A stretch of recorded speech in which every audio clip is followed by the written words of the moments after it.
Well, welcome everyone. Come on in if you're coming to the forum, please. We're about to get started. I'm Reverend Scott Alexander. I'm the senior minister of this congregation, and this is being sponsored by our Social Justice Committee and Task Force. And we're so pleased that so many of you are coming out to become informed voters, intelligent voters. We need more intelligent voters nationwide and locally.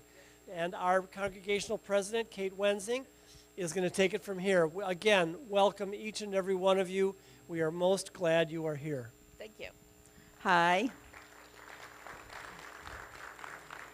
Okay, I'm Kate Wensing. As Reverend Alexander said, I am the current president of the Unitarian Universalist Fellowship. And again, I'd like to thank you all for coming tonight. I know that everybody here takes their duty to vote seriously, and I appreciate your taking the time to research the candidates and not just vote by name recognition. The school board race happens to be especially important this year, as we have 3 open positions and no incumbents. Also, it is very possible that this race, or part of it, will be decided in the August 28th primary. If one candidate in each district receives over 50% of the vote, the race is over for that district. If no one receives 50%, there will be a runoff of the top 2 vote getters in the general election. Also, very important, every voter can vote for one candidate in each district. So that's 3 candidates, 3 districts. Our moderator tonight is Dr. Linda Levine.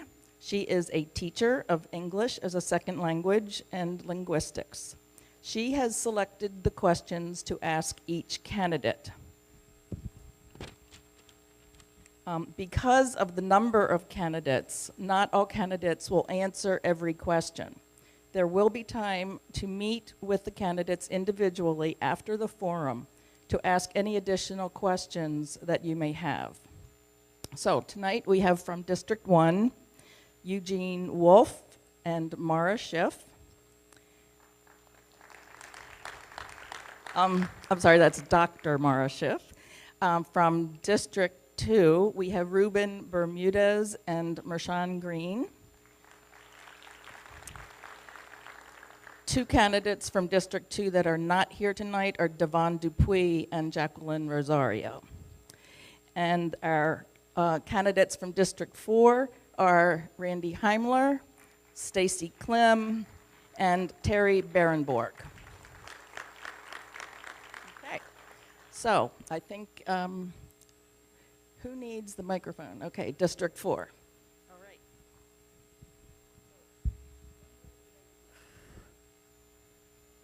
Good evening.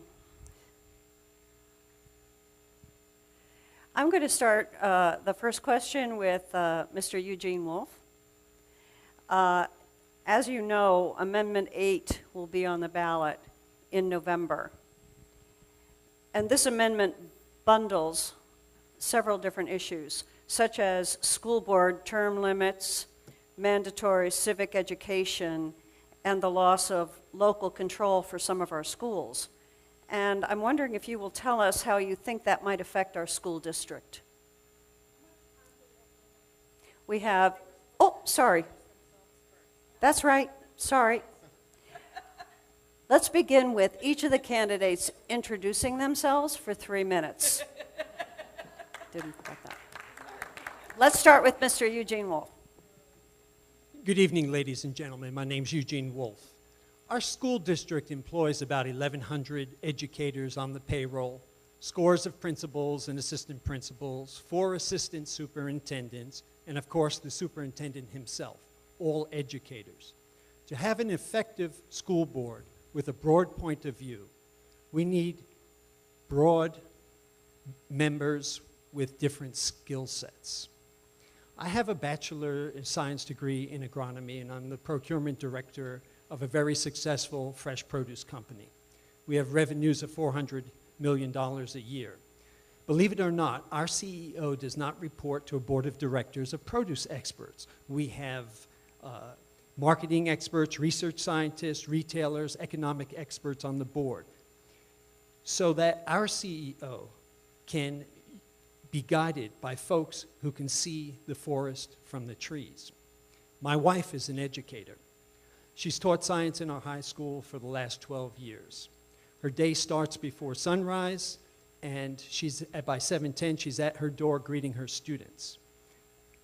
When her car leaves the near empty parking lot at night, she will have taught 140 students a day. She will spend the evening grading papers and updating grades in Focus. She takes home $60 more than she did 10 years ago. She has a master's degree in science.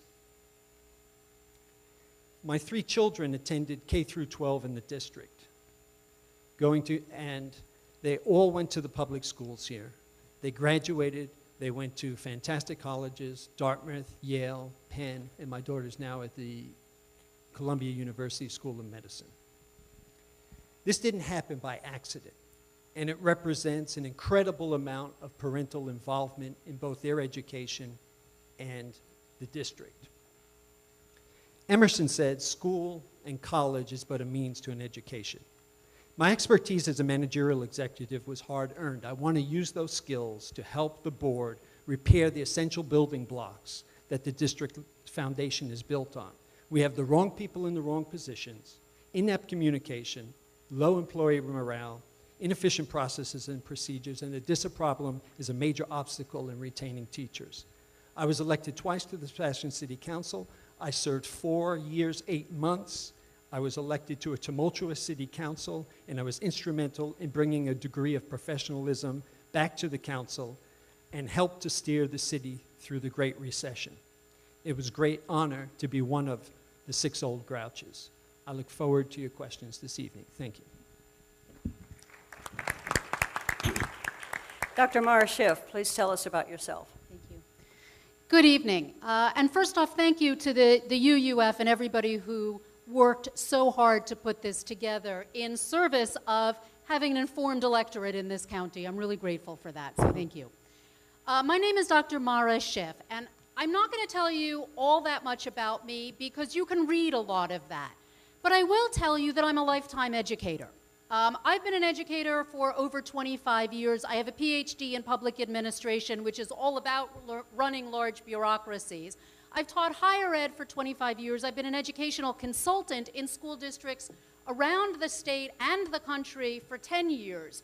And I'm the person they call when they want to figure out what do we need to do differently about school discipline and culture and climate. So inside of that, I'm also, of course, a parent. My son just completed Sebastian River Middle School, and we had a terrific experience. I actually moved him from private school into public school, and I'm delighted I did, having now experienced both of those in Indian River County. I speak and train nationally and internationally in inclusive discipline practices and have a long history in how to transform schools around what do we do around punitive culture. In addition, in the last year, a lot of people have asked me, why am I running, or in the last few months? And the reason I'm running is because it's time to step up. I've become quite clear that it is time to think globally and act locally, and that if I want to make change and I want to be responsible for what happens in my community, it's my job to step up. And the area in which I am most equipped to do that is education. And so that was the area I chose to give my service to this community. I have 3 main things that are important to me in running for school board. First and foremost is school safety. And I'm sure we'll get to this later, but I have a 5-point platform for how we can accomplish that in Indian River County, based on both my justice background and my education background, which is one of the things that distinguishes me from other candidates in this race.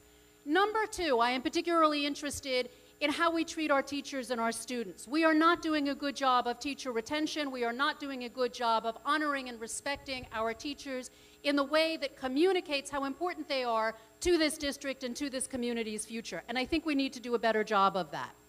Number 3, we need to create academic learning policies that understand and honor the strengths of all students, not just our high-achieving students, not just our most successful students, but all our students. And we need to figure out how to do that more successfully than we've been doing that in the past. So thank you so much for having me here tonight. I really am honored to be here, to be of service to this community, and to see all of you here taking that interest to heart. Thank you. Mr. Ruben Bermudez, please introduce yourself. Good evening. My name is Ruben Bermudez, Jr. I'm excited to be running for School Board District 2. As a proud father of 6 children, education is certainly a priority for me. All my children have attended or are currently attending the Indian River County Public School System. My wife and I both graduated from Vero Beach High School and attended Indian River State College, which is where we obtained our degrees. As a former school resource officer at Oslo Middle School and the Freshman Learning Center, I had the privilege of working with many of the great district staff. I also had the privilege of mentoring and counseling many students throughout my time as a school resource officer. While speaking with the district staff, I kept hearing the same thing. The district is lacking leadership. The district is lacking mentoring programs. The district is lacking counseling programs. The district is not supporting the teacher. I plan to change that. Once I'm elected to the board, I will ask the tough questions. I will encourage new initiative to enhance discipline procedures, enhance reading scores, enhance the educational system to better all children. I am looking forward to having new eyes and new perspectives on the board. This way, we can actually get the change done. I ask for your vote on August 28th to make sure that this change is actually completed, since I'm one of the candidates that has no ties with any other local politician here in the county or any local organization here in the county. I am truly running for the students and for the staff. Thank you. Ms. Mershawn Green, please tell us about yourself. Hi, my name is Mershawn Green. I'm born and raised in public school in Indian River County. Both my parents are born and raised in public school in Indian River County. My mother has been a bus driver for 25 years with the district. My sister is an educator in an elementary school with the district. I have over 40 family members attending school in this district and over 14 family members employed by the district. So when they said be fruitful and multiply, my family took it to a whole nother level. I have a lot of ties, deep ties in this community. I graduated from Vero Beach High School. I received a full academic scholarship to Florida State University, where I received my bachelor's, and then I received a full academic scholarship to Southern University Law Center, where I received my Juris Doctorate. My sister graduated from Sebastian River High School, and she received a full academic scholarship to Florida International University, and my brother graduated from St. Edward's High School, and he received a full academic scholarship to Florida International University. And although my sister and I went to public schools, we were still afforded the same educational opportunities my brother received from a private school education. And that standard is no longer being offered anymore. My involvement for the last year and a half has been advocating on behalf of parents and students in the school district. I've joined district committees, African American Achievement Committee, Code of Conduct Committee, and advocated on behalf of parents and students. I've also spoken at a number of board meetings, so they know me, and I'm sure they're hoping that I don't win. And we've held them accountable. We've spoken based off the evidence, and we've shown where the district is failing our students. It is time that we have someone on the board that cares about the students. It's time we have someone on the board that is receptive of citizen input, of teachers being vocal, of support staff, of parents, of students. We don't have that right now. It's time we have someone on the board that's going to do the independent research and make decisions based off the evidence, not off their relationship with the person who's supposed to be doing the job. It's time we have someone who will be transparent with the community and inform you all of what is happening in the district prior to making final decisions, but giving you the option to come forward and speak your mind and let us know whether you support the initiatives being taken or not. We need you all to vote August 28th. We need you to vote for people that have integrity and that will be transparent, because our students are getting lost in this system. Our district is not standing up and doing what should be done. So I ask you all to vote on August 28, 2018 for Mershawn Green, someone who will stand up for our students. Thank you. Mr. Randy Heimler, please introduce yourself. Good evening. My name is Randy Heimler, and I can't speak when I sit. Sorry. I don't get enough air. I'm here representing the students, the teachers, the staff, the community. I've been doing this for a long time. Many of you know me from the last election. I pulled 6,000 votes, and I lost to the incumbent Charles Searcy, who, thank God, is not running again this time. Which brings me to a very important point. Why are all three incumbents not running again? Something is really wrong with our district. Maybe they're just getting out before something really bad happens. Our superintendent is not performing. We know that. The numbers are not good. We are basically a C district. Take away the charters. There are 24 schools altogether. Take away the 5 or 6 charters, and we have 10 C schools and 1 D school. That's sad. Now, we also have the help of the Learning Alliance. A lot of you know about the moonshot moment here. Without them, where would we be? So something needs to be really done. We have a school board attorney making almost $300,000 a year. Why is that? And the interesting point of that is they wanted to put a bid out. Laura Zork pushed for a bid to at least look around and get somebody local, not from Orlando, and they voted it down. Why would they do that? We have contracts not being enforced. We just saw that the local Boys and Girls Clubs and the Hope Center, their buses were not being, they want to charge for the busing now. They went back and looked at the contracts, and for the last 10 or 12 years, we haven't even been charging them. What other contracts are not being enforced, and whose head should roll? I'm not scared to get involved. We have the NAACP with a desegregation order. That all needs to be fixed now. We can't afford millions of dollars every year in lawsuits being wasted away. We refuse to have a grant writer in this district. Can you imagine that? A $50,000 a year job. Yet other districts are pulling in $10 to $12 million in grants every year, but we don't think we need one. And that was the superintendent's recommendation. Now, there's an undercurrent in this town, as everybody knows, a political undercurrent, where some of the elected officials are pushing candidates for the school board. Why is that? What is the goal? I'm not taking PAC money, but if you look at some of the other candidates, they've taken PAC money from our state representative for the House. Why is she running the show?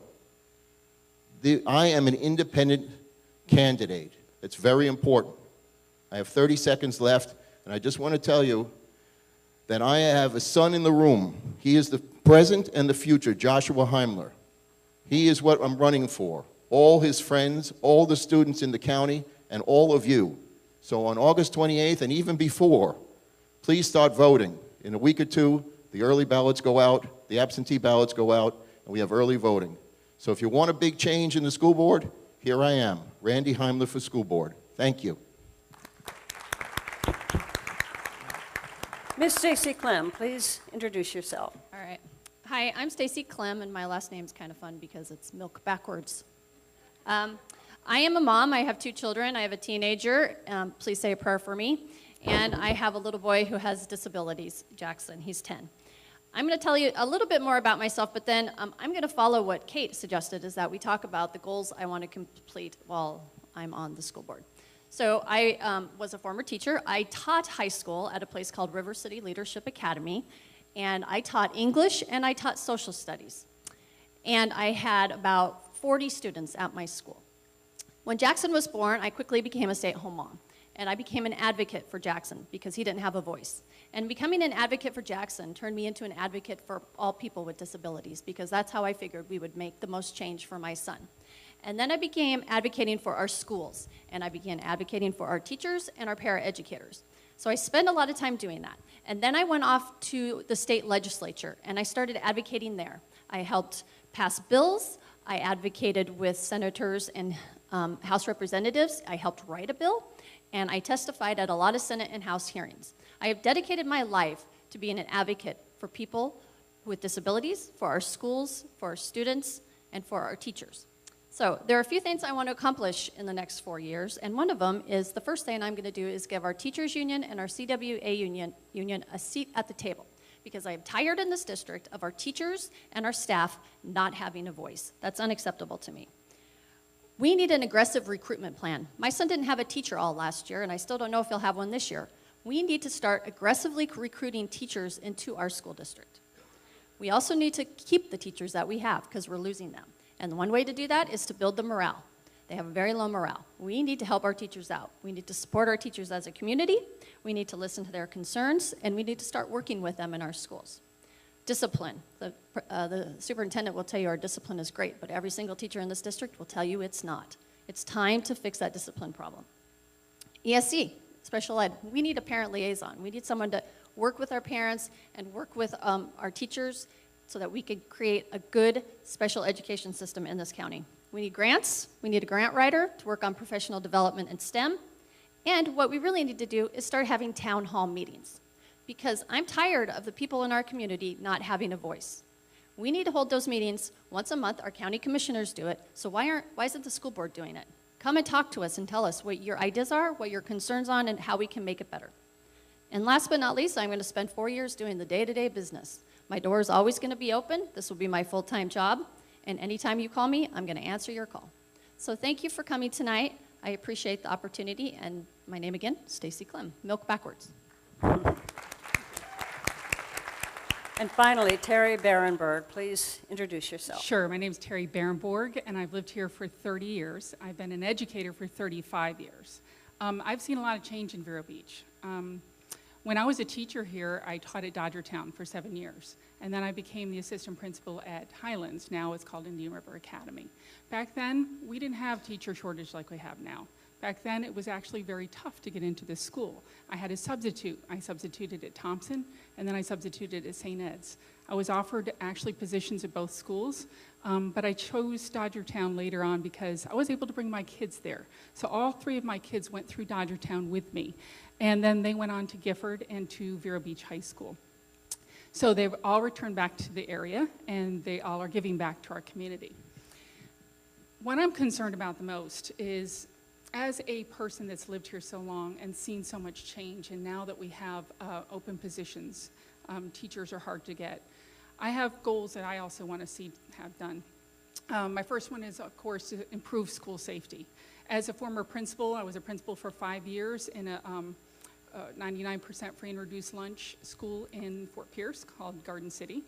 And I dealt with a lot of that, a lot of safety issues and lockdowns, and I also worked on decreasing bullying and biases, both on teachers and on students for bias. We really improved our school culture, and I think that's why we were able to make such great changes. I also want to see supporting parents and their desire for school choice, and the schools that are pretty much chosen by parents are also supported by parents, so I think that helps teachers when you have a supportive parent group. I want to support early literacy program. Of course, Moonshot Moment, love that program, want to see that really help partner with our district, and more of a partnership, actually. To support STEAM and career and vocational programs in the arts. I am actually a STEAM educator. I have just co-authored 7 books on STEAM. I speak nationally, and I do a lot of professional development on that. So that's science, technology, engineering, the arts, and math. And by the way, that is one critical area that we need teachers in. I also want to address the abundance of testing that is overloading our students and our teachers. There is so much testing, it's hard for us as teachers to actually teach all the other things that we have to do in order to test.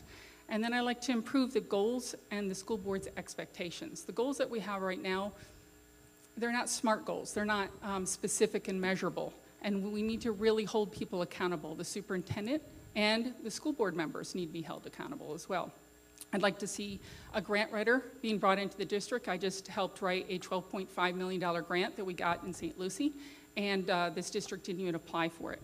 So I think that we can really improve, and the grant writer can actually pay for their job. Thank you. In this next section of the forum, I'll ask several candidates a question, and you will have 1 minute to respond to the question. Eugene, you've already heard the question. You have had a long time to think about it, but I'll repeat it. Okay? Here it is. Amendment 8 will be on the ballot in November, and Amendment 8, as you may know, bundles several different topics. For example, school board term limits and mandatory civic education, along with the loss of local control for some of our schools. So the question is, how do you think Amendment 8, should it pass, will affect our school district? That's an extremely difficult hypothetical question of whether it will pass or not. You know, one of the things that I learned when I was on the city council in Sebastian is you've got to deal with the things that are in front of you. You can't be concerned about things that you have no control over. You know, none of the members here on the school board are going to have any control over whether Amendment 8 passes or doesn't pass. If in fact it becomes law, then as school board members will have to deal with it. Specifically, how it will deal with Indian River County, if anyone in this audience can tell me exactly how that will play out, I'll be happy to know. So, you know, really, I think my time is better spent on the huge problems that this district is facing and that we can tackle at a local level. Because I'm all about local level. I'm not interested in Tallahassee politics. Okay, thank you. I wonder if Ruben Bermudez, can you attack that question too? Well, you know, and echoing a little bit of what Mr. Wolf said, if it passes, we're going to have to mitigate what the outcome will be. Now, speaking as into reading it, I don't like anything that's going to take control from the local level. I think that we locally need to keep control of our schools. Term limits, I think, are good. This way we have new, fresh ideas every so often, not the same people over and over again. But as far as losing control of a school to Tallahassee, I'm not in agreement with. Thank you. And can we also hear from Terry Berenborg? Reading Amendment 8, if you read the ballot, it only gives you a summary. And the summary has 3 points. It says it establishes school board limits to 2 consecutive terms. I'm fine with that. I don't want to be a politician. I'm an educator. I want to help improve our schools, get back to where we were, help our teachers. I'm a teacher myself, actually, back in the classroom. It also allows the state to operate non-board established schools. So I had some questions about that statement, actually. And then the third one is that it requires civic literacy in public education. Well, I think it's great that our kids need to learn about our nation and what we need to do as far as voters go. We have that in our civics program right now in 7th grade, every child takes. The question I had is to look further into that second one.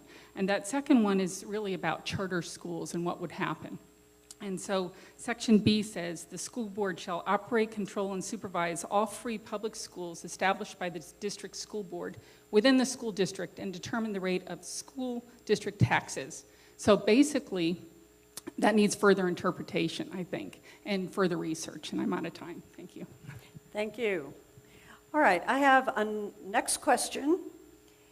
What is the effect of the charter school movement, Terry just referred to it, both for profit and nonprofit schools, on the public schools in Indian River County, specifically in regard to the budget and student composition?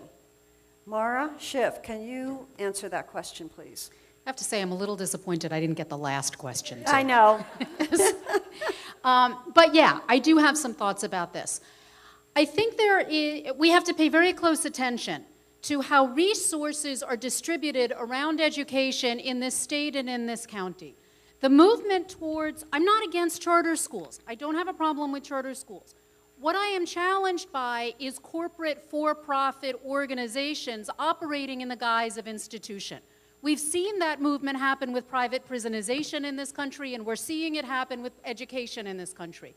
The school board just passed a new charter school in this county a couple of months ago that is run by a company called Academica. One of the things they do is they buy the land, and then they rent it to the school and charge them higher rents. So education money is siphoned out of education and into the corporate entity through the rents. We need to pay very, very close attention to the ways in which public money is being spent. Thank you. I'd like to hear from Mershawn Green. Sure, I will. What is the effect of the charter school movement on the public schools in Indian River County in terms of the budget and student composition? Well, just as Mara was saying, when a parent chooses to send their child to a charter school, the money, some of the funds allocated to the district follows that student. And so when they go to the charter school, as she was stating, with the rents and everything for the for-profit, it's kind of a fine line with that because there's a nonprofit school, but they're having to pay out extra money that takes away from education. My concern with charter schools is that if all students are allowed in the charter schools and if all students are receiving quality education. I'm also not against charter schools, but I would like to make sure that all students will be educated and all students are welcome. Okay. And can we also hear from Randy Heimler on the same question? I'm a big supporter of the charters in this county. I served under Sebastian Charter Middle School for 2 years as the secretary on the board. These charters in our county are doing very, very, very well. We have one for profit, which is Imagine. But I'll tell you, if we didn't have these charters performing the way they are right now, we would be in big trouble. Charters were meant to be homegrown for a reason, and 5 or 6 of them are. And that was the whole purpose. When there's a need from the community to form a charter school, they can do that, and it comes up. I'm not a big fan of for-profit, but in the case of Imagine, the way they're performing, you have to support them. I'm not worried about the funding. They have their own budgets, and they have their own boards, and they do very, very, very well. But as I said before, I am a very big supporter of the charters in this county, and I will continue to be. Thank you. Can we also hear from Stacy Clem on the same question? Sure. I have a love-hate with charter schools. I love them because I think that they are doing really great things in our school district. And my daughter's going to charter high school next year. She's a very talented artist, and she's very excited to participate in the VAPA program there and proceed with her art career. But they'll never take my son because he has disabilities, severe disabilities. So that is discrimination in my view, because my son is discriminated against from being able to ever go to a charter school. So I have a love-hate relationship with them. But I think there are good things about them, and I think they're bad things. And our charter schools in this county are run very well. I've been to some of the school board meetings for the charters. I've talked with teachers there, and they're doing a really good job. But they do, tagging on to what Mara said, they do need to be local. These for-profits coming in, the Somerset Academy, that scares me. They're going to take public funds for a school district away from our school district. They're going to take students, and that money is going to follow the students. We're going to have less students in our classroom and less money. So, love, hate. Okay. The next question. What should be the relationship between the school board and Superintendent Rendell? And do you think that that relationship exists on the current school board? Let's hear from Eugene Wolf. In my opinion, the superintendent, whether it's Dr. Rendell or anyone else, reports to the school board.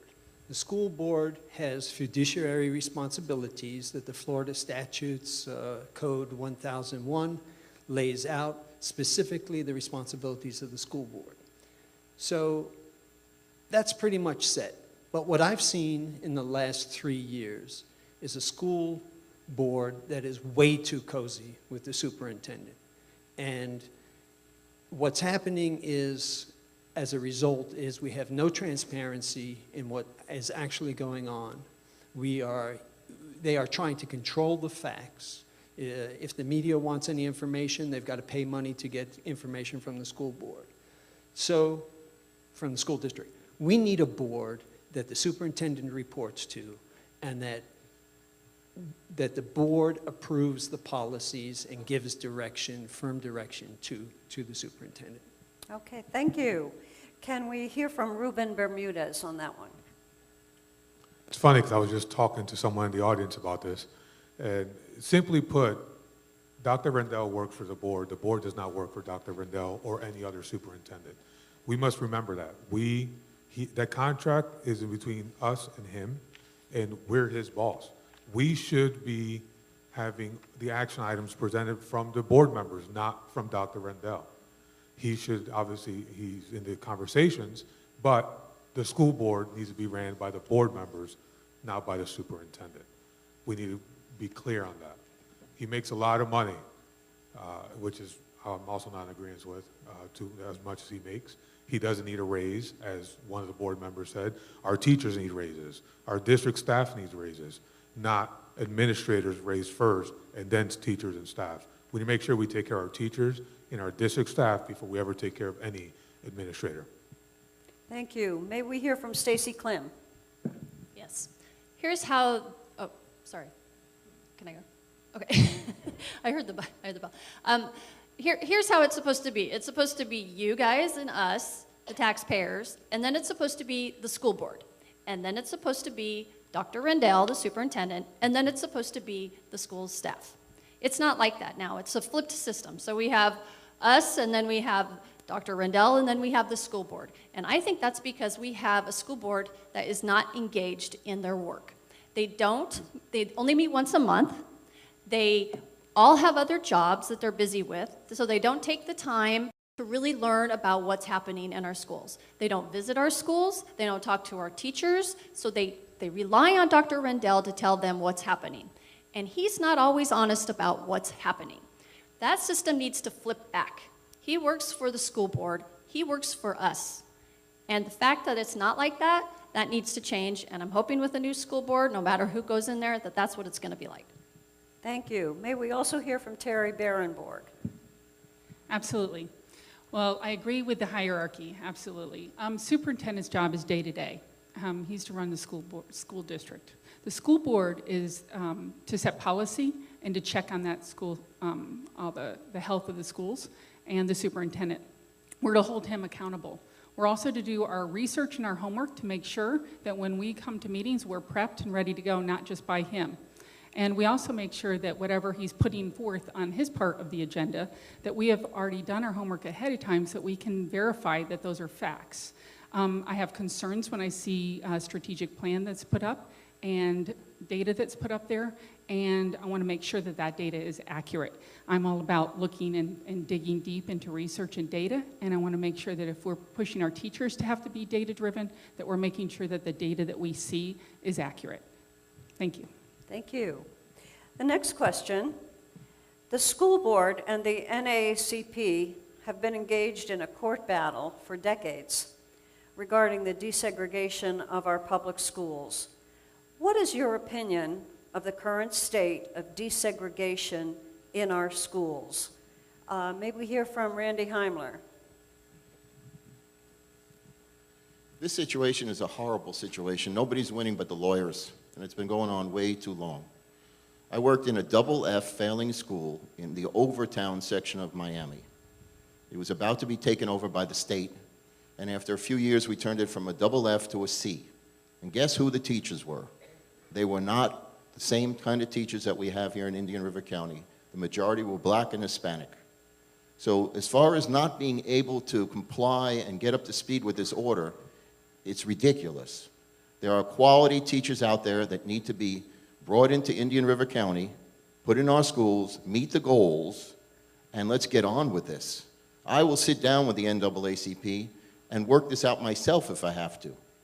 But for us to keep fighting and fighting and fighting with the same order and go to court and pay millions of dollars to law firms is a joke. And it's going to end as soon as I get in there. He's going to have a directive to fix it, so will the school board attorney.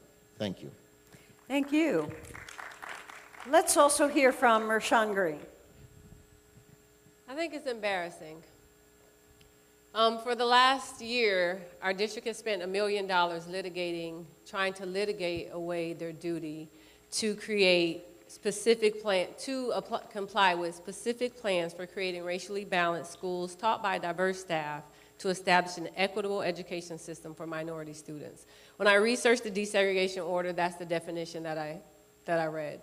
And I was thinking to myself, how can we spend $1 million litigating away our responsibility when we can take that $1 million, divide it over 4 years, put plans in place that will comply with the desegregation order. Complying helps minority students, but it helps the entire student population. So why not increase the quality of education and put diverse staff in schools when it will help all students? So for me, it's just, I can't even understand why we're even litigating and wasting taxpayers' money. Thank you. May we also hear from Terry Barenborg? Having taught in this district and frankly, not seeing a lot of diversity when I left the district. I think it's been 15 years now. Moving down to St. Lucie, it was refreshing. It was nice to see that the kids, no matter what kids we had on our campus, had lots of people that they could look to as mentors that look like them. We have diversity, and we're still fighting that up here for some reason. I don't understand why it's a fight. The adults, we all get along, we work together. We do it for our kids. No matter what the kids look like, they're our kids. We need to be over this, it needs to be done, and we need to stop paying all our money to lawyers and start turning it around and putting it into our schools again. Thank you. Thank you. The next question. Nearly 200 of the district's 1,120 teachers left during the 2016-2017 fiscal school year. The departure rates at some of our schools were 30%. What do you think is the cause of this significant turnover among the teaching staff, and what could you as a member of the school board do to retain teachers and improve the quality of the teaching staff? Let's hear first from Mara Schiff. Thank you. Where do I want to start? So the problem stems from we don't treat our teachers very well. I wish I had more than a minute, because I'm briefly going to say, I just got back from Morocco 2 days ago.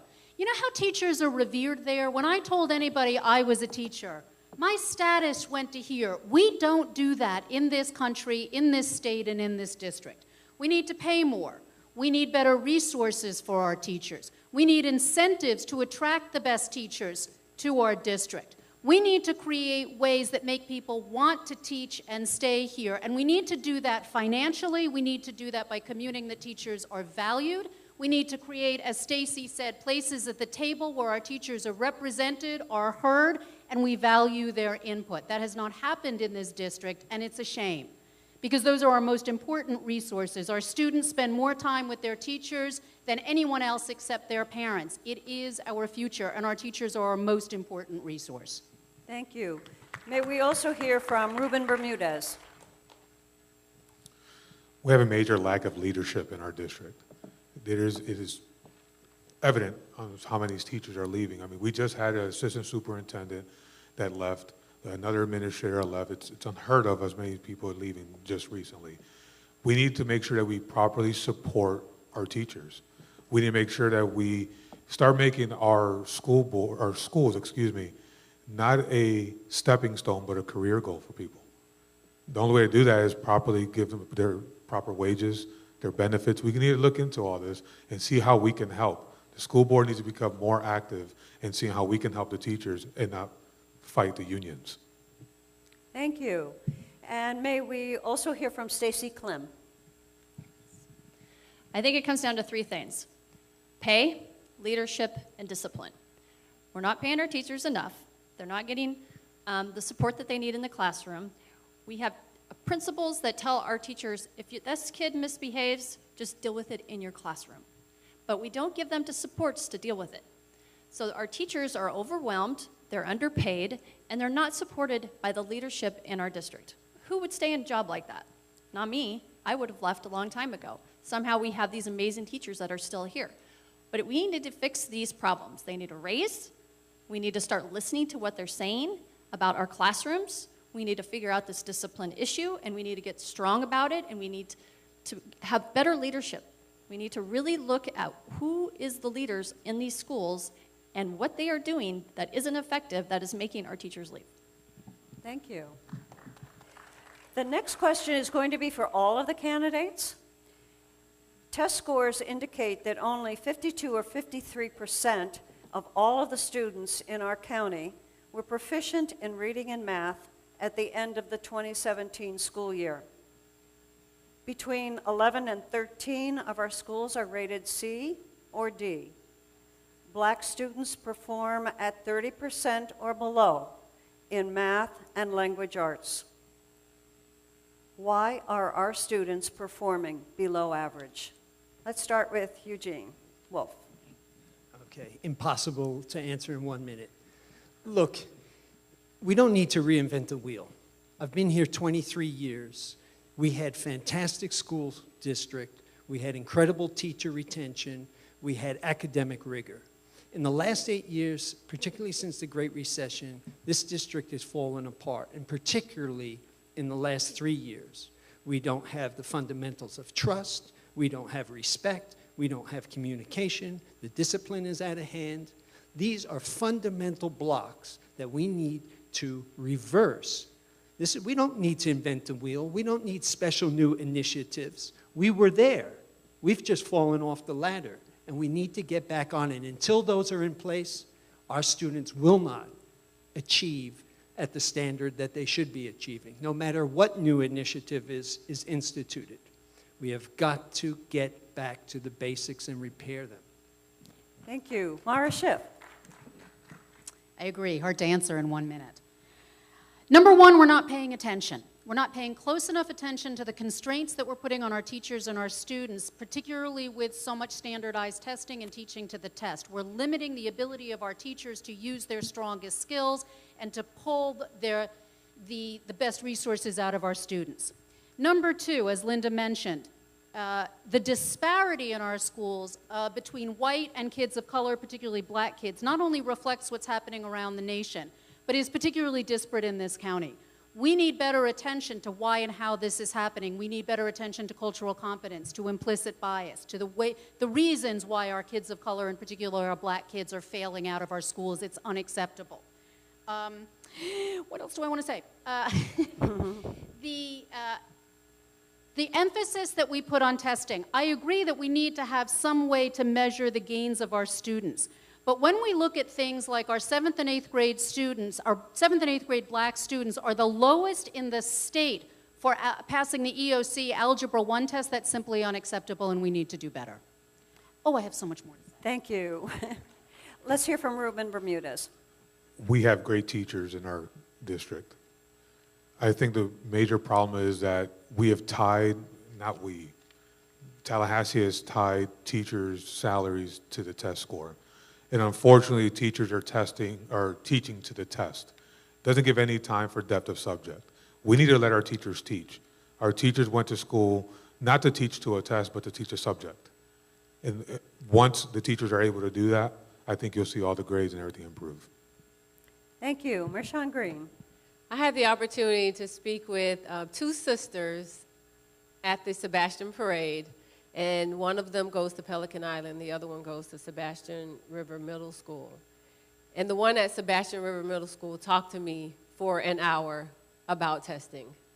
She said that we have tests every 2 weeks. She says, I'm already dealing with things at home, and I'm okay with the unit testing because they teach me this, and then they're going to test me to make sure I know this. She says, but this other testing, she says, and it's not the FSA testing. It's some other testing that I get every 2 weeks. She says, so not only do I have stress at my house, I have stress at school. I don't have school as an opportunity to get out or to get a relief from what's happening at home because I have to prepare for a test. So I feel that the low student performance is because we're testing them too much. Also, they don't have the opportunity to learn the information, let it resonate, and then get testing. And then, too, we have to look at the environment that we put our teachers in. Let's be honest. If our teachers are in a stressful environment, there's no way we can insulate the children from feeling that stress. Thank you. Randy Heimler. Without correcting the discipline problem, we're not going anywhere. And, you know, the interesting part is we benchmark against the state's averages, and our state averages are in the 50%. So we think we're doing very well here. That's the biggest joke. If you go to the district, they think we're doing great. It's not happening. As we were talking about too much testing, we spend $500,000 a year on our testing program called iReady. That's a joke, especially when we had a program right before it that was free. So we do things that just don't make any sense. But you can take the same children, keep our teachers, see, everybody's missing that point. We're losing 150 to 200 teachers a year, and guess who they are? These are not the new teachers, these are our veterans. So you replace them with a brand new teacher every year who's never been in a classroom. It takes time to get up to speed. So if we don't keep our teachers, we're not going anywhere. And if the district thinks we're doing great, God bless them, but I think 10 or 11 C's and a D out of 24 schools is a joke. Thank you. Thank you. Stacy Clem. So actually, we've had iReady for more than a year. We just renewed the contract. It was actually $300,000, and we've never had a free testing program. We've had iReady, and it's the same thing that Mershawn said. My daughter comes home and says, "Oh, I hate the iReady. It's so ridiculous. It's supposed to be measuring where our kids are at." But what would be even better is if our teachers had the time to spend more time with them so that they didn't have to sit at the computer and take another test. And yes, we have a lot of testing coming out of Tallahassee, an excessive amount of testing. I went through all the testing that our kids do, and I went on the state website and I wrote everything down by month. On the lowest month, kids were going to be taking 5 kinds of some kind of state testing. 5. When are teachers going to have time to actually focus on the things that our kids need to learn? Sorry, I get sidetracked when you pull the thing up. It's like, yeah, so we really need to, what we need to do is we need to go to Tallahassee and take teachers and go talk to those legislators and say, enough is enough. We don't need any more testing. We need time to teach our kids. Thank you. Terry Barenborg. Well, I live it, and I've breathed it for several years now. It's stressful. I'm going to tell you, there's an art and a science to teaching. And we've gone, and I'm a science person, but we've gone way to the end on science and looking at data and pushing to the point where it's stressing out teachers and they're leaving. And they're stressing out kids, and parents know that, and they're telling us that. So that's why one of my goals was actually to address the overabundance of testing. And I know several people have talked about testing. I just think that there's also a disconnect between the training that we're getting as teachers and what's really necessary to help move our students. You know, teacher prep isn't exactly the thing that kids love to hear and see, and when they go home at night, they're not going to remember how well they did on their workbook, but they're going to remember that wonderful thing that their teacher taught them or said that day, or took them on a field trip, or did a cool project. Those are the moments that as a teacher, we've lost that art and that ability to empower kids and engage kids. We still sneak it in. Those of us that are veterans and know what to do, we're still sneaking that in and entertaining those kids. But the paperwork and the assessment is just too much, and we need to really deal with it. Thank you. Thank you. The next question. The school board decided recently to begin charging for after-school bus transportation to nonprofit agencies. Do you agree with the decision? And what impact will it have on students and their families? Let's hear first from Mershawn Green. I actually spoke at the school board when they decided to charge the nonprofits, and I do not agree with the decision. I do not agree with the decision because our students are doing poorly, and the nonprofits that they want to take the transportation from are the very nonprofits that provide additional support to help these students thrive.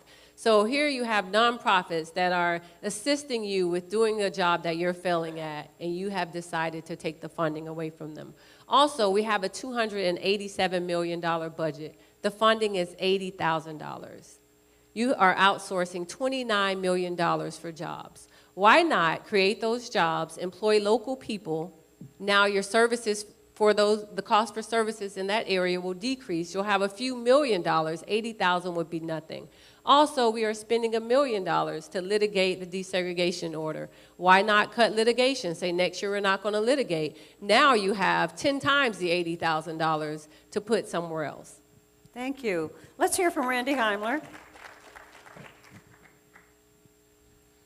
I spoke about this briefly before.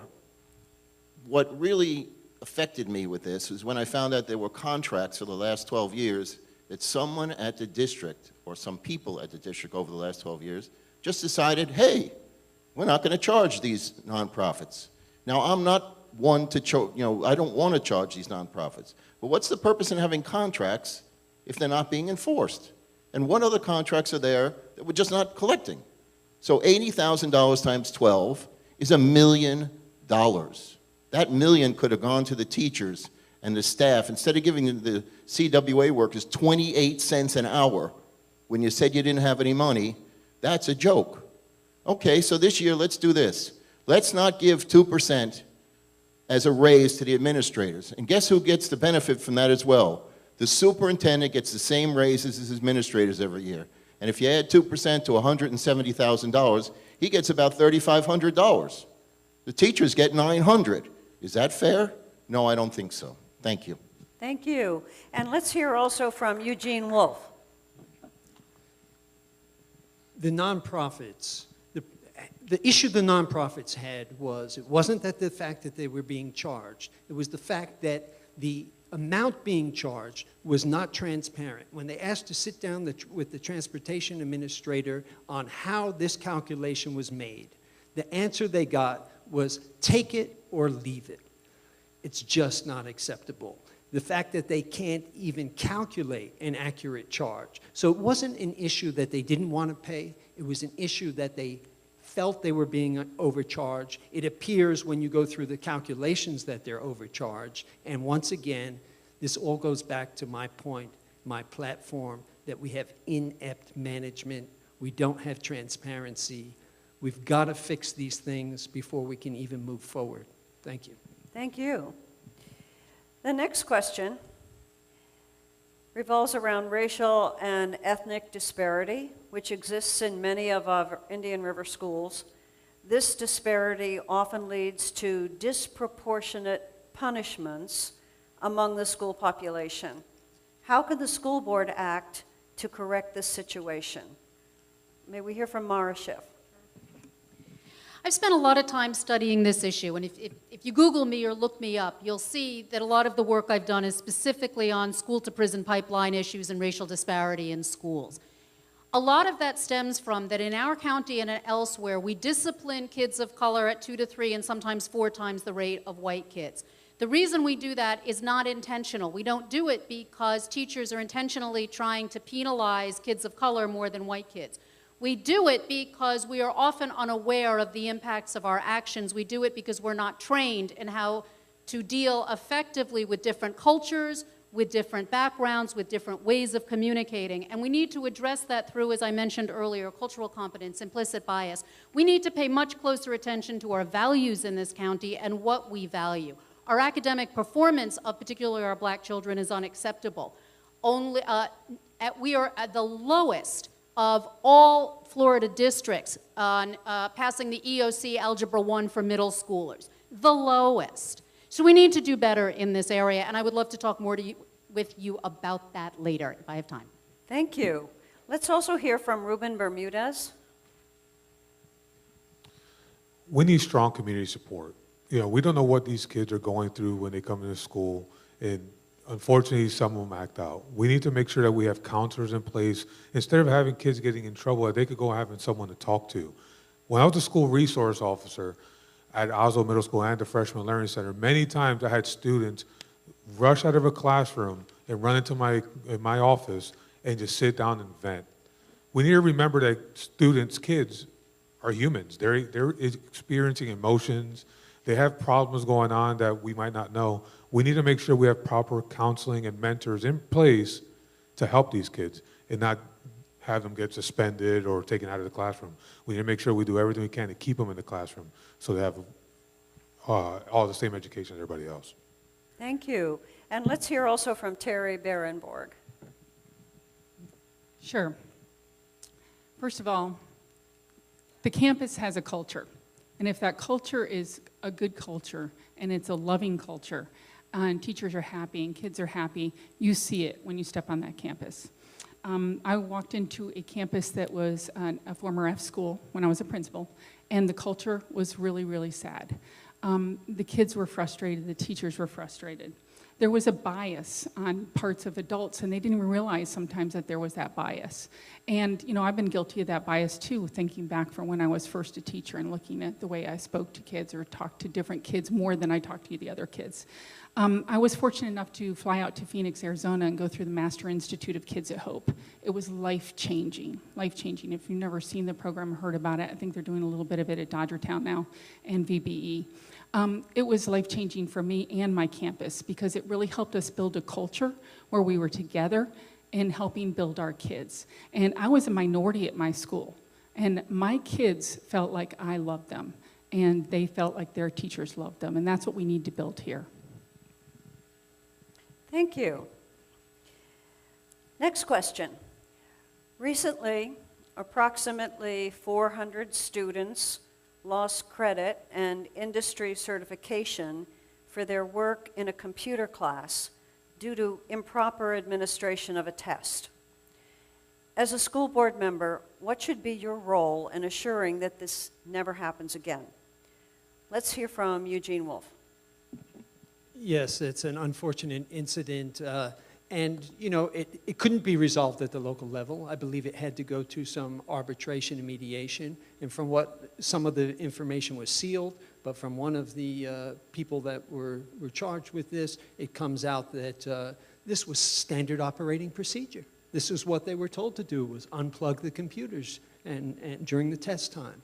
So, you know, the district just wanted to sweep it under the rug, just like Coach Joe when there was an issue with the children. They don't have the backs of the teachers. So, you know, it's fire them, get them out the door, keep it quiet.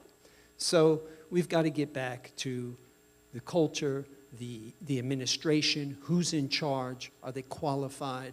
I mean, this should have come out a long time ago before we got to a point where they're caught basically cheating. Very unfortunate. Mm-hmm. Thank you. Let's hear from Mershawn Green. When I learned of this, I was very upset at the fact that 400 students lost their certifications and the students were penalized from doing what they were instructed by a teacher. As a student, I would have done what my teacher told me to do. I think more so when reading that, I guess the arbitrator ruled that the teacher was following protocol, as Eugene was saying, that raises a bigger question of who do we have in leadership positions? Who do we have giving these directions? Who do we have in positions that will affect the lives of our students? As a board member, what I would do is be vocal in our school district, but also be present. So I would let the teachers and the administrators, the support staff know that you have someone on the board that is here. If you feel that you're being directed to do anything that you should not do, you have someone on the board who's going to have your back, who will speak up for you and who will support you. I will be open and accessible, and that's what we need. We need someone who is willing to not just rubber stamp the superintendent, but vote based off evidence and stand behind employees when they feel like they've been harmed or they feel like they're being retaliated against, because that's what's happening now. I know I'm over my time, but I would just like to say my sister spoke at the school board with Pioneering Change, which is our organization, and after she spoke, she received retaliation from her principal for speaking out when we were grading Superintendent Rendell, and that has to change. Our teachers should be able to be vocal about what they see or where they feel improvement can happen. It's time to have distributed leadership and not just a dictatorship. Thank you. Let's hear from Stacy Clem. I think it came down to accountability. So the students were penalized, the teacher was penalized, but who in administration was penalized? Was anyone? I don't think anyone was. So that puts the burden on our kids, it puts the burden on our teachers, but the people in administration are not held accountable. There was no transparency, and now what do? Do the kids have to retake the test?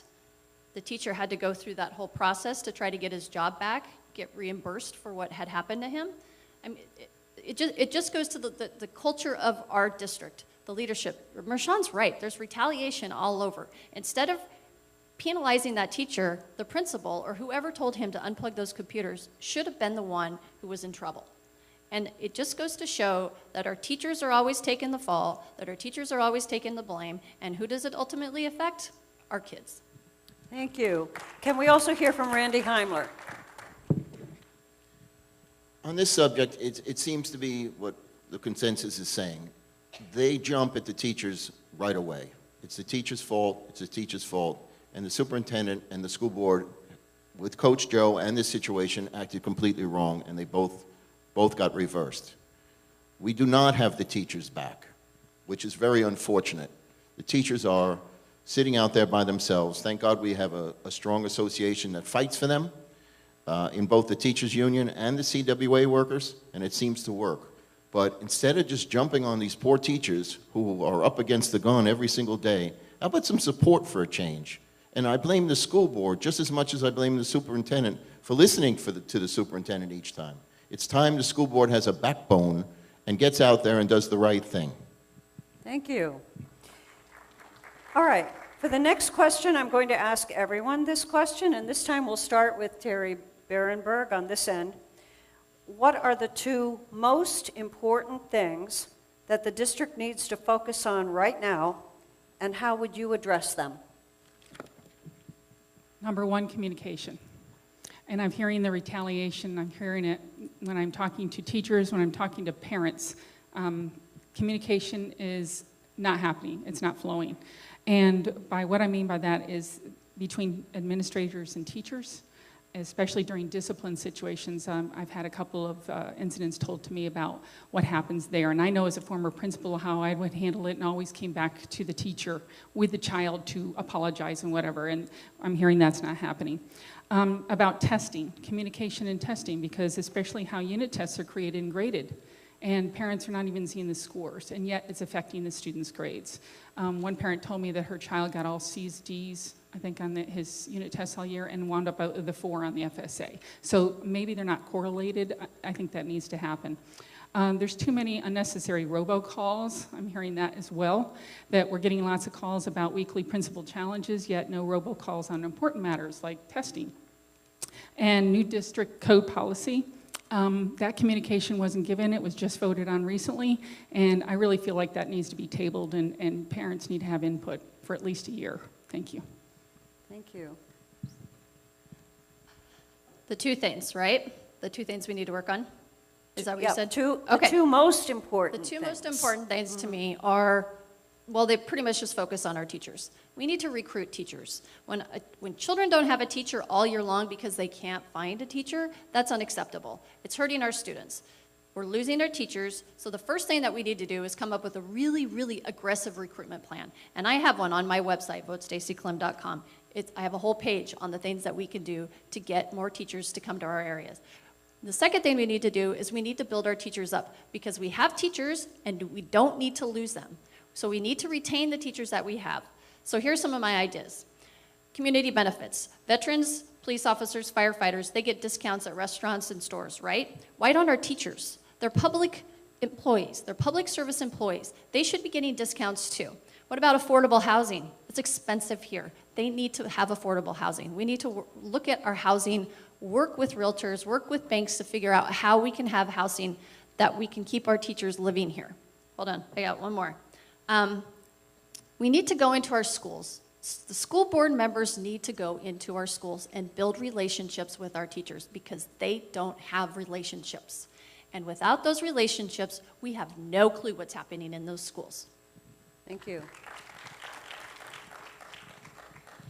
I think the number one issue right now in all school districts all over the country is school safety. I have a 12-year-old. A lot of us have children in the schools. We should not be worried about our children and our teachers every single day. We have to have school safety and secure our campuses. I wrote to the TC Palmer, they printed my letter a long time ago about putting deputies in every one of the schools, and thank God the sheriff did it, and so did the city of Vero Beach and Fellsmere. That's number one, school safety. We have to protect our children and our teachers and our staff. Number two, of course, we need to retain our teachers. Vital. We're not going anywhere without our teachers. Losing, like I said, 150 to 200 teachers a year, we're not going anywhere with our students. I'm going to stay with two, because to me, those are the most important two. Thank you. Thank you.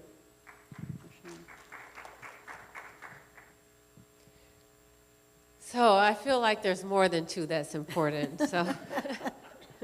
So maybe I can kind of weave the other into those two.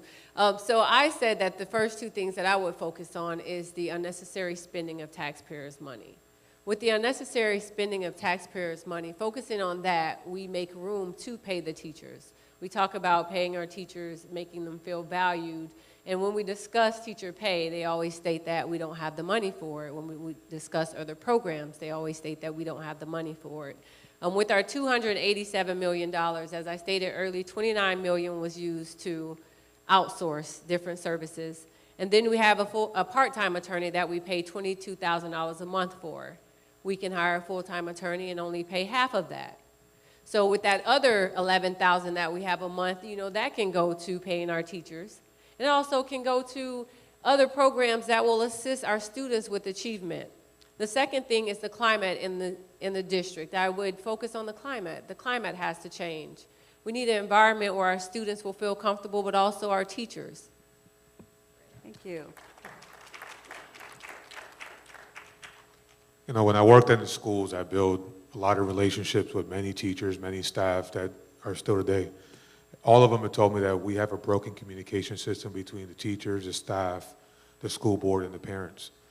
We need to work on that communication system. We need to make sure that when they come to board meetings, that they're actually listened to and feedback is actually given to them immediately when they ask the question. They're not getting the feedback they need. We have a problem with discipline, major discipline issues. Our teachers are struggling to teach because of the discipline issue.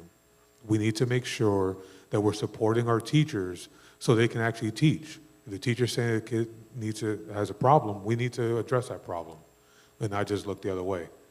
Support teachers and fix the communication issue. Mara. Hard to be at the end of the line. Most of it's been said already, but what has been less said is how.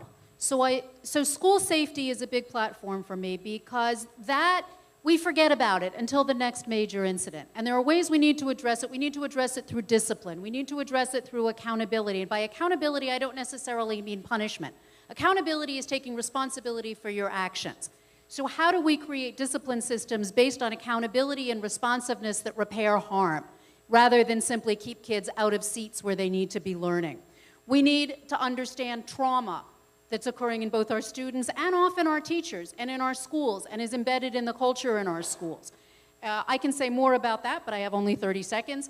And has been said multiple times, it's really about the ways in which we're not listening. We're not listening to our teachers, we're not listening to our students, and we're not listening to our community and our parents. We need to create strategies, as others have mentioned, for how do we do better engagement with the community and with the people who are the experts in our community about what their children need and what they need as teachers in our schools. Our policies have to reflect our values, and we're not doing a very good job of that right now. We need policies that reflect the values of who we are as a district and who we are as a community. Thank you. I agree with all the points that my fellow candidates have brought forward. I believe the two most important points are communication, truth, respect, and transparency. You cannot get anything done unless those are in place. It's impossible to have a successful business. It's impossible to have a successful school district. The second most important thing is discipline. You have to take the chaos out of the classroom. Without it, you cannot have a learning environment that you need to succeed. So unless these basic fundamentals are addressed, and they can be rapidly fixed, I can assure you, we wouldn't tolerate this. In the business that I work for, this will be sorted out in a matter of months because you cannot move forward, you cannot succeed. So these two fundamentals are critical before we do any other initiatives. Thank you. The next question is also for every one of the candidates. Let's begin with Mershawn Green and go in this direction and then swim back around here. The question is, what differentiates you from all of the other candidates in this race, and how does that enhance your candidacy? I suppose what differentiates me from the other candidates is that I have been in the weeds for the last year and a half. I have been advocating at the district level for parents and students. I have been fighting with the board. I have been holding them accountable. I have been doing the independent research. I have studied the budget. I have called neighboring counties to see what they're doing successful, comparing their FSA scores to our scores, comparing their programs they have to the programs that we have, looking at their administration build and seeing where they're allocating their dollars as opposed to us. So I've been doing that for the past year and a half without pay. I had no intentions of actually running for a school board when I was doing that, but it was just, how can we make our district better? I've been seeing too many students that I know in my neighborhood drop out of school or getting suspended, different things happening in their lives. And for me, it's about what can we do to make it better as citizens. And I feel like it's the citizens' duty to hold the board accountable, to hold the district accountable, because currently our board is not holding our district accountable. Thank you. Ruben Bermudez. In my district race, I'm the only candidate that has a child that's actually in the school board, in the school system here in Indian River County. That's a major difference. One of the other things is I actually worked in the schools as a school resource officer. I helped teach some of the courses in civics. I've mentored and counseled for thousands of hours many students. Another major difference. I am not being supported or sponsored financially by any local organization or local politician. I am doing this truly, like I said before, for the students. I'm not going to be bought. I'm not going to be told what's going to be said or done. I will make my decisions solely for the benefit of the children and the district staff. I have a special needs child myself as well. She has Asperger's. I fought tremendously to make sure she got the accommodation that she needed. I know the struggle. I can relate to the parent that has those struggles. Thank you. Mara. Hi, thank you. So a couple things distinguish me from other candidates. I spent the first 25 years of my life getting an education, and I've spent the second 25 years delivering one. I've spent my entire life in the field of education. As a result, I have a commitment to education and advocacy that I think is superior. Pardon if that sounds however it may sound. Whatever. I've worked with this district and I've worked with other districts. I am the person they call when they're struggling, and I can bring that expertise to this county from a perspective of national, international, local, and statewide in a way I don't believe anybody else can. My background in both justice and education makes me uniquely qualified to address school safety from the perspective of justice solutions and education solutions that work and that are best practice research-based solutions. I also have a child in the district. My child just completed Sebastian Middle School and will be going to Sebastian High School, I believe, next year. So I'm committed to the quality of education in this district for myself, for my son, and for every child in this district. Thank you. Eugene Wolf. There's a lot of consternation out there with 3 new board members coming on. I have 4 years, 8 months of public service. I'm on the public record. I was also a voting member of the Metropolitan Planning Organization in Indian River County. 23 years resident of the county. I have an insight into what's happening in the trenches of education with my wife teaching in the high school for the last 12 years. I work with millions of dollars every day. I make decisions that affect hundreds of employees, many, many family farms all across the United States. I'm making tough decisions every day, and I'm successful at it.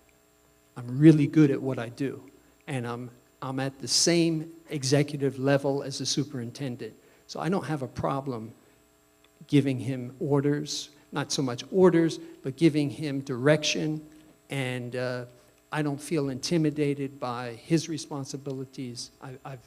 I've been there. I know how to execute it. I can fix the school district. Thank you. Terry Berenborg. Sure. Let's see. I've lived here 30 years, and I don't think my opponents have lived here just a few years. So I know coming to this community, you know, you kind of have to get a good feel for what's happening in our area. And I've had a really good feel for that because I have all 3 of my kids went through kindergarten through 12th grade. I have been a teacher in our district. I have my bachelor's in education, my master's in education. I have authored books. All that set aside, I care about my community. I did not get into this race because somebody asked me or placed me in this race. I got into it because I started paying more and more attention to what was going on because my kids are older. They're out of the schools. So I started to watch and got very, very concerned. I have lots of friends that are teachers in this district, and my concern led me to say, you know what, I think it's time. I thought about this a long time, about school board and running, maybe when I retired, and I'm close to retirement now, and I thought now's the time. So that's why I'm in the race. Thank you. Thank you. Stacy Klim. I'm not going away. My son is 10 years old. He will go to school until he's 21. That means I have 11 more years in this school district. I'm not going away. I am invested in this community. You don't have to live here 30 years to be invested in your community. All you have to do is go out there into your community and you're invested. I was a teacher. I know what it's like to be in the classroom. I am a mother of children in this district, so I have a child with disabilities and I have a general education student. They're both in 2 different school systems. I have a legislative advocacy work. I know what it's like to go to our state capitol and talk to our legislators, and I'm not afraid of it, and I'm not afraid to talk out to them. And I know what it's like to want more for your family, for your children, for our children, for our teachers, for our staff. I'm not going away. This isn't just something I'm going to do and then disappear. I'm going to be in this district for 11 more years, and you're never going to get rid of me until then. Randy Heimler. So I guess I'll see Stacy Klim speaking to me as a school board member. I look forward to your speeches. What my opponents don't have, and I do have, is 40 years of business experience. I was very fortunate to work with 2 brothers, and we made a very big business out of a small business, and I retired at the age of 40. But guess what? After 3 weeks of retirement, I gave that up, and I went to work in an inner-city school as a volunteer and then a teacher. And I taught 2 years of 5th grade math, so I get to school, I get to classrooms. But you can't replace the business part of this. And with a $287 million budget and financial reports and everything else that goes along with it, you need the business background along with that. I was the State Volunteer of the Year for the Department of Education for Florida. I was a hero for the City of Miami Beach Police Department for my work in Overtown. I've done a little of everything. I'm not going away either. Josh is going into 7th grade. I'll be here for quite a long time, and I plan on being a school board member for at least 8 years, because that's what the new term limits will probably be. Thank you. Thank you. For the last phase of our forum, we're going to ask each of you to speak for 2 minutes to do a wrap-up. You can talk about anything you'd like to. Attack those questions that you didn't have enough time to answer formally. And let's start over here with Eugene Wolf. Well, thank you very much, ladies and gentlemen, for coming out this evening. Basically, I would like to say that, you know, I've developed skills over many, many years that allow me to put management principles into practice and become successful. I think that what I learned, given perspective on the Sebastian City Council, is it's not important what I think, it's important what my constituents want. And in this case, it's the stakeholders at the school, the parents, the students, the teachers, the workers there, and of course, ultimately, the taxpayers. Randy makes an excellent point. $288 million budget. It's bigger than most Caribbean countries. Sebastian City Council budget's only $30 million. In my business, my portion of my business is probably between $80 to $100 million in the budget that I work with. But that $288 million budget is intimidating, and it's really how we get our kids educated. 17,000 kids, roughly $16,000 a year we spend on educating our kids. That's not change, $16,000 a year is being spent on every kid. It's interesting the charters do it for about $10,000, but that's another story. But if you don't have that business expertise on the board, you've got to have somebody there who's going to watch these numbers. And we know that the superintendent is no number man. We're paying way too much money for 60% more for our workers' compensation. $7 million go missing in the health fund for the teachers. So he's not a numbers man. If I'm up on the board, I will be your numbers man. Thank you. Thank you. Marcia. Thank you so much for coming out tonight. You know, do I want your vote? Sure I do. Do I want you to vote for me on August 28th? Sure I do. But here's what I really want. I want you to vote your conscience. I want you to vote your values. I want you to vote for who you think is the best candidate for this job, whether it's me or somebody else. Do I want it to be somebody else? No. But I want you to vote. I want you to vote your conscience. I want you to vote your values. I am not a career politician. I didn't get into this because I wanted to be a politician. In fact, I'm somewhat shocked that I've become one. I got into this because I care about education. You know, we've talked a bit tonight about the role of the superintendent and the school board. And we've talked about the superintendent having too much power. You know why I think that is? It's because nobody on the school board actually knows education. It's because if you don't know education, you don't know how to evaluate education policy. If you don't have the experience of working in an education environment as a teacher or as an administrator, I've done both, you don't know what it looks like from that perspective, and you cannot then be a resource, or you cannot hold someone else accountable, because you have to continue looking at them as the expert. I didn't get a chance to talk about Proposition 8, and no, that's not a school board decision. But it's really dangerous for this county. The way that we are bundling things together so that, if you don't want a candidate on the school board after 8 years, vote them out. We don't need a constitutional amendment to make that happen. You don't like their performance, vote them out. We also need to be very careful about maintaining local control. This is a political maneuver to remove local control from this district. And while I can't change it as a school board member, I can state an opinion on what matters to me in this county. In the end, what matters here is the future of our community, the future of our kids. What matters is not whether you have a kid in the district or whether you're a parent at this moment. It matters what you see in your future, because these are the kids who are going to be running my retirement and your retirement. These are the children who are going to be making decisions about what our future looks like. And how we educate them now could not be more essential to the rest of our lives. Thank you. Thank you. Ruben Bermudez. Ladies and gentlemen, for the past 12 years, I've been a sheriff deputy. I've gone out to the most dangerous calls you could think about, not knowing if I ever come home. I did it proudly. That same attitude, that same behavior, that same commitment, I will give to the school board. I will go there and give my all every single day. I will be a full-time school board member. The money that's given to the school board members, they should be full-time. Randy has said it multiple times that this should be a not paid position. I agree with him, because then you truly know where someone's heart is at. I would do this even if it wasn't no pay. Unfortunately, I would have to have a job to support my family.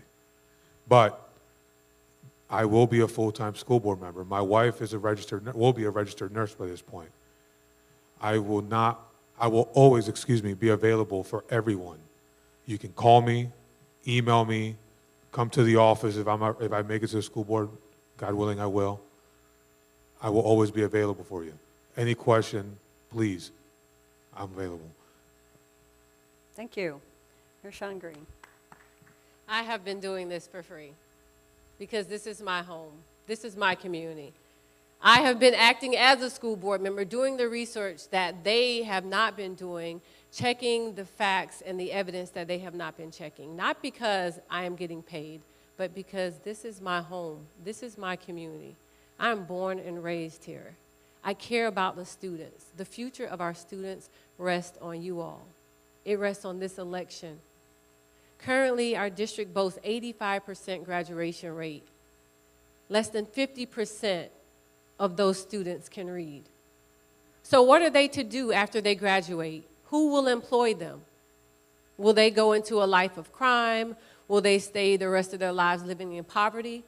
My cousin just graduated with her GED. She has 7 children. Tiffany Justice posted that, this is a success story. Dropout, came back, 7 kids, and graduated. It's a success story for her, for my cousin, because she decided to go back and get her education. But the district failed her. She decided to go back and get her education. It's time to put people on the board that is going to hold the district accountable and make sure people like my cousin do not drop out, that the district does not fail them. We have to think about our students. Every student is not going to college, but we can at least prepare them for the workforce. We can at least prepare them for a trade, and we're not doing that. We have board members that, yes, they're getting paid, but they're not doing the research. It doesn't matter if you are working full-time and on the board or not working at all on the board. If you're not willing to do the research, to be informed when it's time to make decisions, to do the legwork, to get out there and meet people and talk to teachers and support staff, then you might as well have a full-time job, because you're not fulfilling it to the best. You're not taking your fiduciary duty with prudence. And that's what I will do. Whether employed or not, I have done the legwork. I will continue to do the legwork because I care about the students, and it's not about money. And I was doing this before the election, and I will continue to do it after the election. Thank you. Thank you. Randy Heimler. I'll stand for the end. Stretch my bad knee. I've been advocating for this position to be full-time and a volunteer position for a long time. 49 out of the 50 states do not pay their school board members. If you do the math, school board members make 3 or 4 times what a teacher makes per hour. That's sad. We should not be getting paid. We should not have medical benefits. This should be a volunteer position, and give it what we're supposed to give it, our all, for the children, the community, and the teachers. I've been doing volunteer work for so long, I've lost track of the hours, and I don't really care about the hours. Accolades are nice, being awarded things are nice, but that's not what this is about.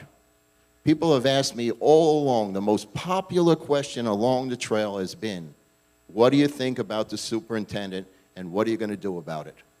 It's a very touchy subject in this town because, like I said before, some of the political leaders really want to keep him.